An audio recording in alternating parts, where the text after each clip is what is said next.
Hello everyone, welcome back to channel. आज हम लोग रिटायरमेंट का थर्ड स्टेप देखेंगे। स्टार्टिंग के फर्स्ट वीडियो में मैंने आपको बताया था कि रिटायरमेंट के क्वेश्चन को सॉल्व करने के कुछ स्टेप्स होते हैं, जिनको मैंने आप में पहला बताया था रेशियो निकालना या न्यू प्रॉफिट शेयरिंग रेशियो निकालना। दूसरा मैंने आपको बताया था calculation of share of premium for goodwill of retiring partner. और थर्ड मैंने आपको बताया था एक्यूमुलेटेड प्रॉफिट।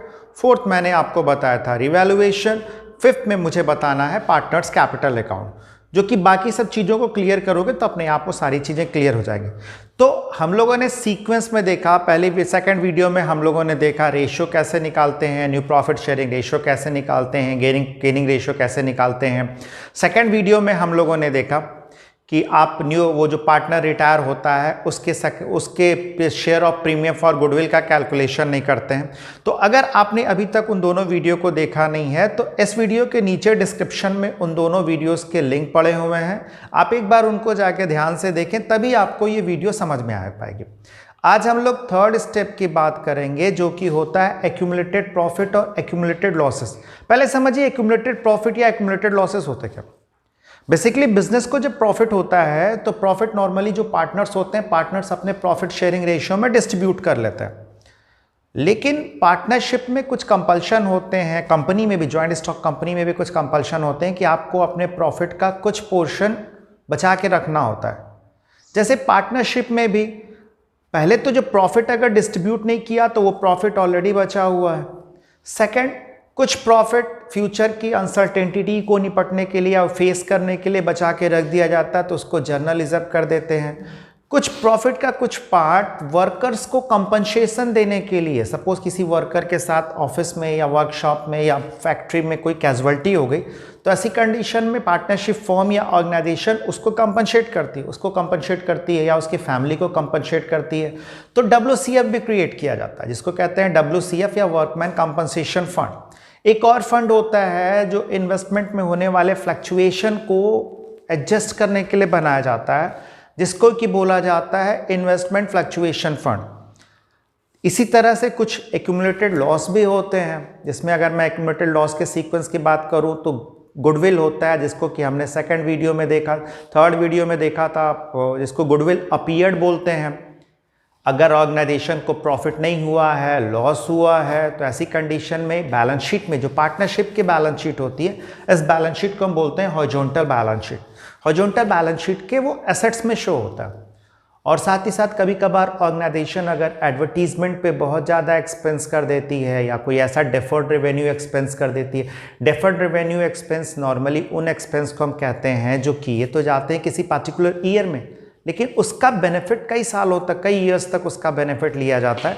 तो करते क्या, उसका एक पर्टिकुलर पोर्शन, नंबर ऑफ जितने ईयर्स जितने हैं उसका बेनिफिट लेने वाले हैं उनसे डिवाइड करके उसको राइट ऑफ करते जाते हैं। तो वो भी आपके एसेट्स में आते हैं। तो उनका सेटलमेंट आपको कैसे करना है, तो चलिए देखते हैं। सबसे पहले मैं आपको एक हॉरिजॉन्टल बैलेंस शीट दिखाता हूं, जिसमें से एक्यूमुलेटेड प्रॉफिट क्या क्या होते हैं, एक्यूमुलेटेड लॉस क्या होते हैं। एक चीज ध्यान रखिएगा जो सबसे इंपॉर्टेंट है, लायबिलिटी साइड में आपको जो होते हैं वो होते हैं AP means accumulated profit.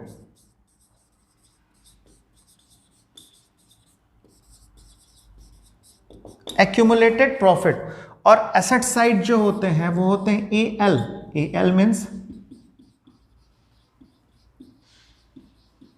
Accumulated losses.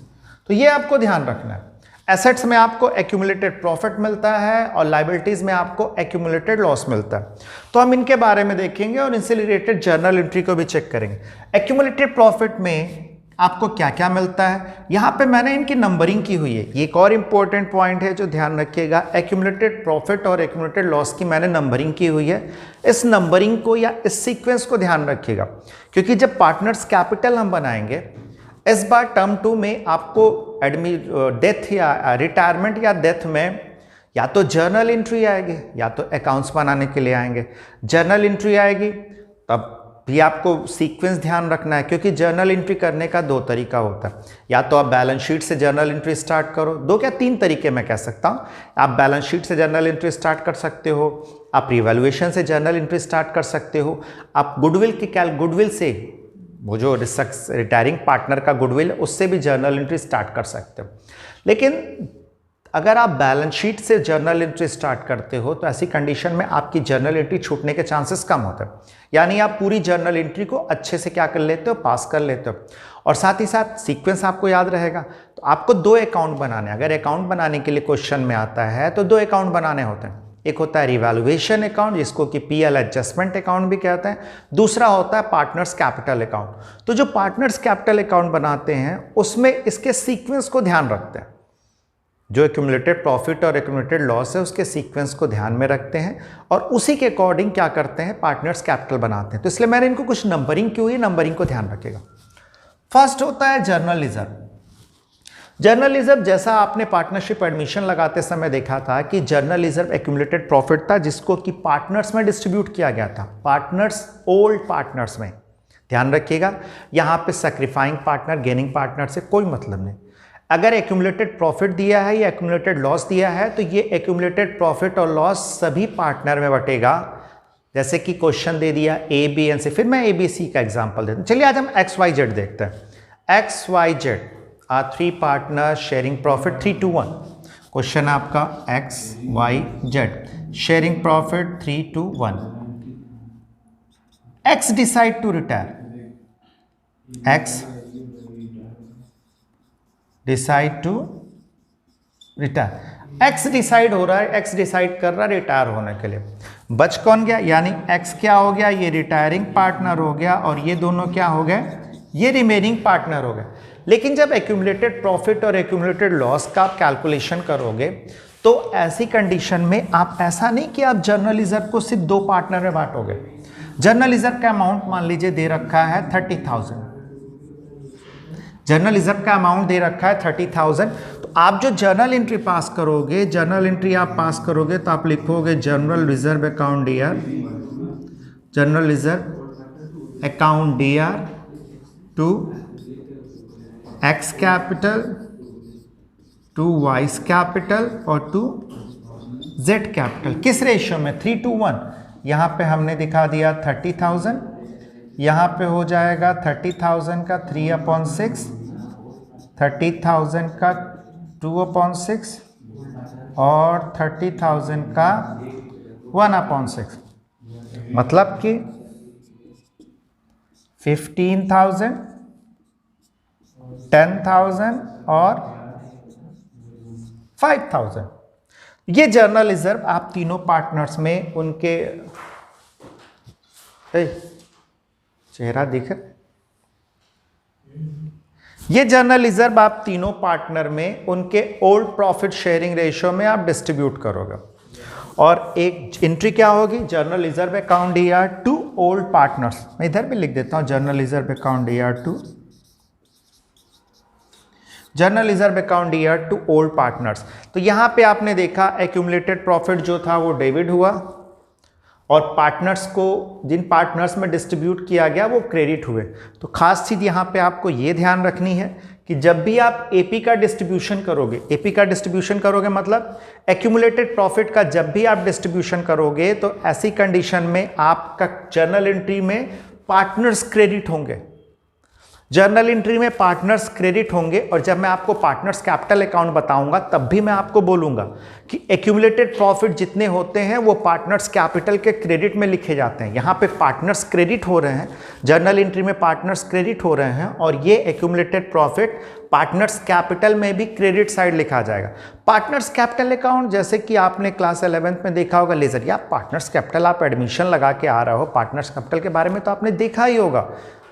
एक डेबिट पार्टिकुलर डेबिट होता है, पार्टिकुलर होता है, अमाउंट होता है, पार्टिकुलर होता है, अमाउंट है, डेबिट साइड होता है, क्रेडिट साइड होता है, 2 से लिखते हैं, 22 से लिखते हैं।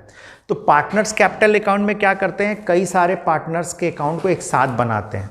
तो जब आप बनाओगे तो डेबिट साइड में होगा एक्स कैपिटल या पार्टिकुलर, फिर एक्स कैपिटल का कॉलम, वाई कैपिटल का कॉलम, जेड कैपिटल का कॉलम, फिर क्रेडिट साइड में पार्टिकुलर, एक्स का कॉलम, वाई का कॉलम और जेड का कॉलम, ऐसे होगा।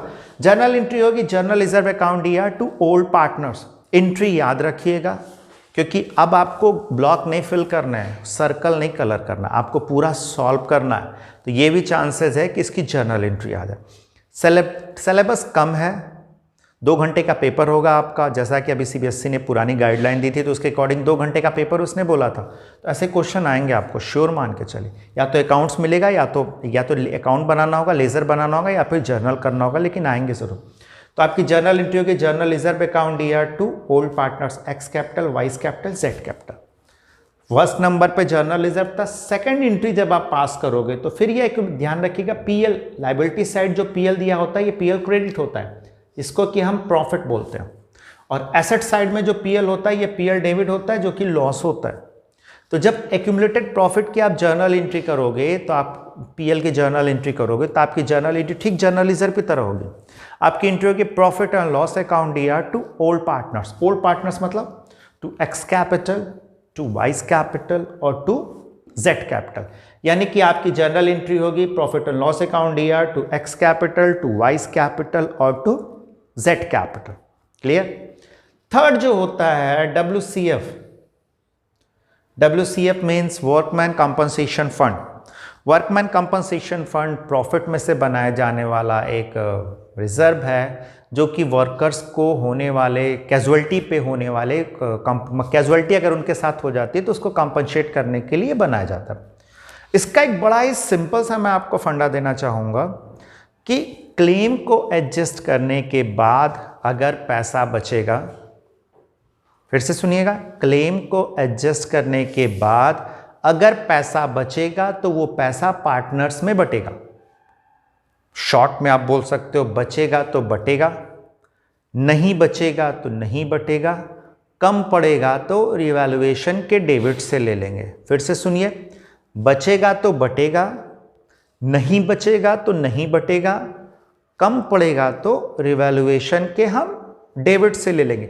लेकिन ये फंडा आप किसके लिए अप्लाई करोगे? फंडा आप WCF के लिए अप्लाई करोगे, और हाँ सेम फंडा आपका IFF के लिए भी वर्क करने लगेगा। एक छोटा सा एग्जांपल देता हूं। सपोज बैलेंस शीट में क्लेम की फिगर दी हुई है, अरे बैलेंस शीट में WCF की फिगर दी हुई है 10,000। छोटा सा एग्जांपल लेते हैं, जैसे कि आपने देखा WCF दे रखा है आपके बैलेंस शीट में 10,000। सपोज क्लेम कुछ हुआ ही नहीं, WCF बना के रखा गया था 10,000 का, कोई वर्कर बीमार ही नहीं हुआ, किसी वर्कर के साथ कोई कैजुअलिटी ही नहीं हुई, तो ऐसी कंडीशन में ये पूरा का पूरा WCF बढ़ जाएगा। हमारी जर्नल एंट्री होगी WCF अकाउंट ईयर 10,000 से to old partners. Old partners in which ratio? Old ratio. आप सिंपल जर्नल एंट्री पास करोगे WCF account year to X capital, to Y capital और टू जेड कैपिटल। उनके profit sharing ratio में जो भी होगा उनका ओल्ड प्रॉफिट शेयरिंग रेशियो में ये बढ़ जाएगा।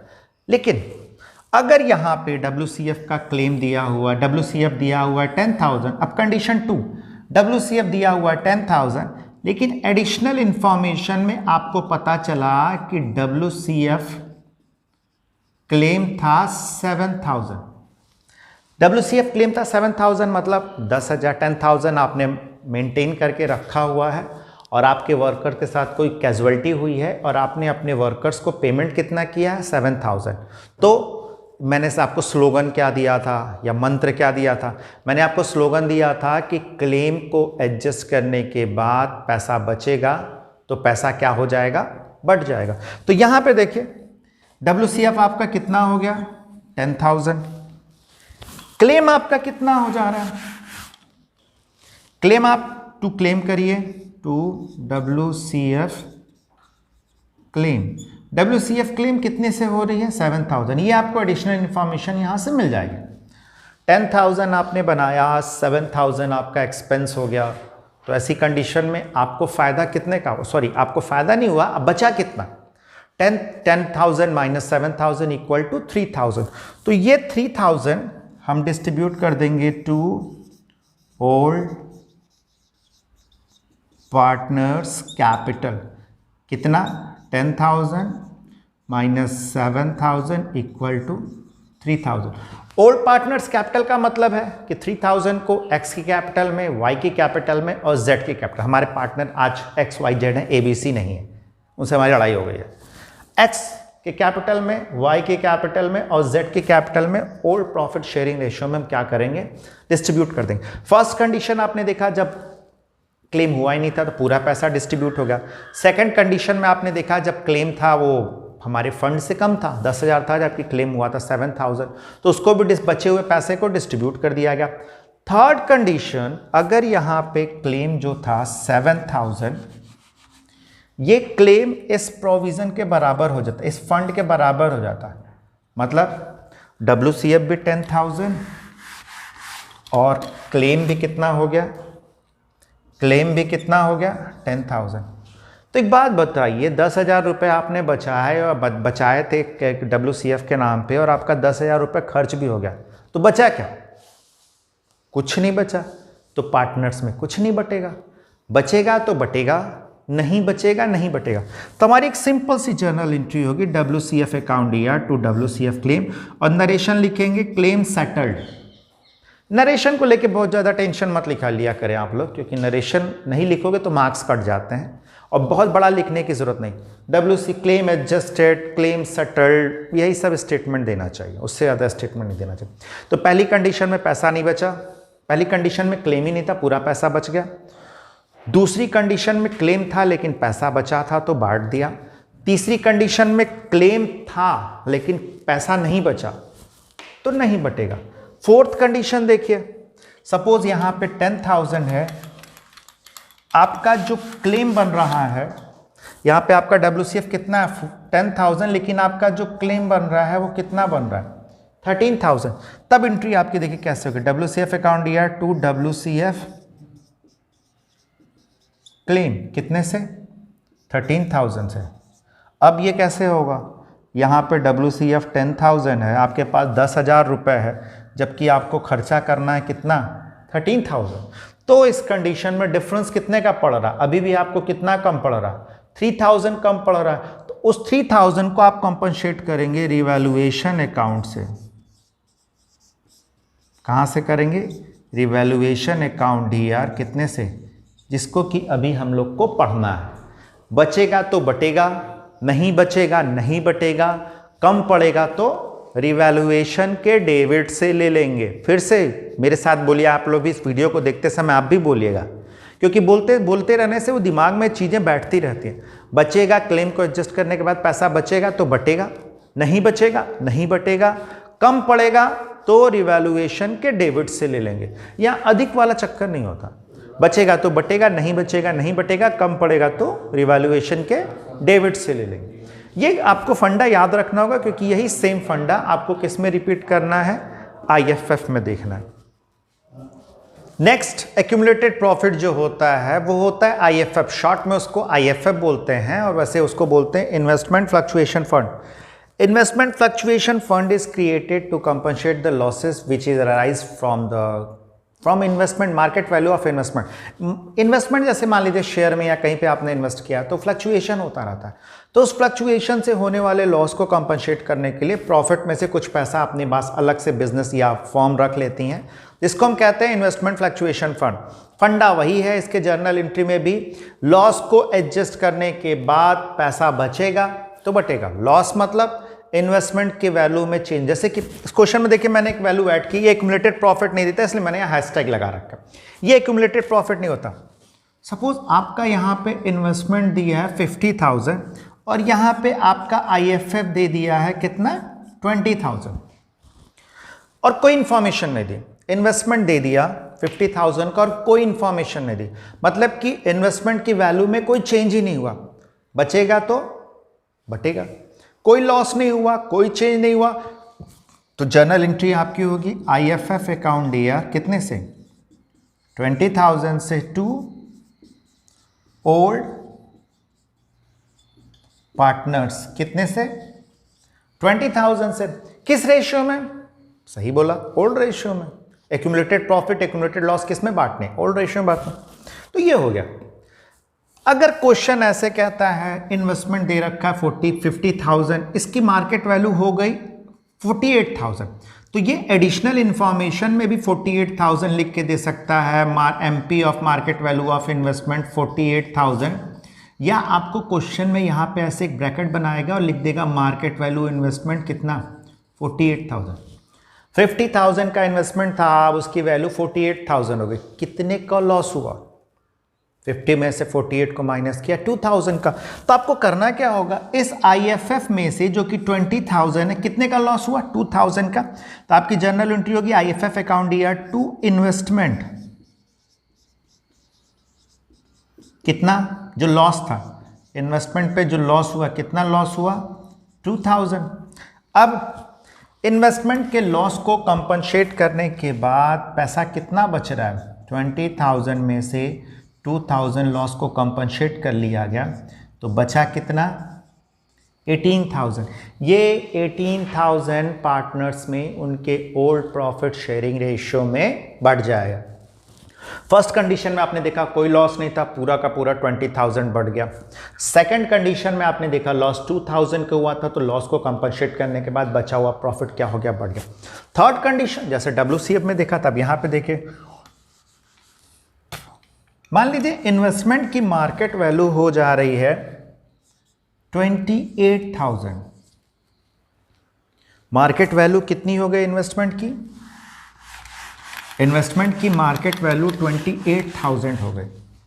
कितने का लॉस हुआ, 50,000 में से आप 28,000 को जब सब्सट्रैक्ट करेंगे तब आपका लॉस होगा 22,000 का। तो यहां पे आप आके लिखेंगे to investment 50,000 minus 28,000 equal to 22,000। Loss कितने का हुआ 22,000 का, पर आपके पास IFF है कितने का 20,000 का। तो WCF की कंडीशन में आपने क्या किया था, WCF की कंडीशन में आपके पास पैसा कम पड़ा था, तो आपने कहां से ले लिया था, रिवैल्यूएशन से। यहां पे भी इस पैसे को हम कहां से ले लेंगे, रिवैल्यूएशन से। कितना ले लिया आपने 2000। तो इसमें भी वही कहानी है, बचेगा तो बटेगा, नहीं बचेगा नहीं बटेगा, कम पड़ेगा तो रिवैल्यूएशन के डेबिट से ले लेंगे। एक और कंडीशन होती है अगर इन्वेस्टमेंट की मार्केट वैल्यू बढ़ जाए, जिसको हम आपको रिवैल्यूएशन बताते समय बताएंगे, लेकिन तभी मैं शॉर्ट पे बता लूँ। सपोज इन्वेस्टमेंट की मार्केट वैल्यू हो गई 50,000 थी, 54,000 हो गई, कितने का प्रॉफिट हुआ 4,000 का। तो ये 4,000 आपका रिवैल्यूएशन अकाउंट में चला जाएगा, जिसको कि मैंने कहा बाद में बताऊंगा। और पूरा का पूरा IFF जो होता है ये आपका चला जाएगा पार्टनर्स कैपिटल में। तो ये आपने देखा एक्यूमुलेटेड प्रॉफिट था, journal reserve, PL, WCF, IFF।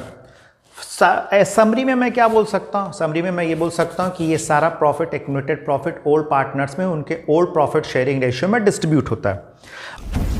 Welcome back to channel. आज हम लोग जो लास्ट वीडियो में जहाँ पे हम लोग ने टॉपिक को छोड़ा था, उसी के आगे हम लोग इसको कंटिन्यू करेंगे।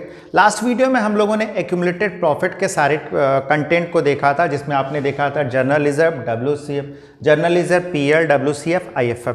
आज हम लोग एक्यूमुलेटेड लॉस के बारे में देखेंगे, जिनकी नंबरिंग होती है 5, 6, 7।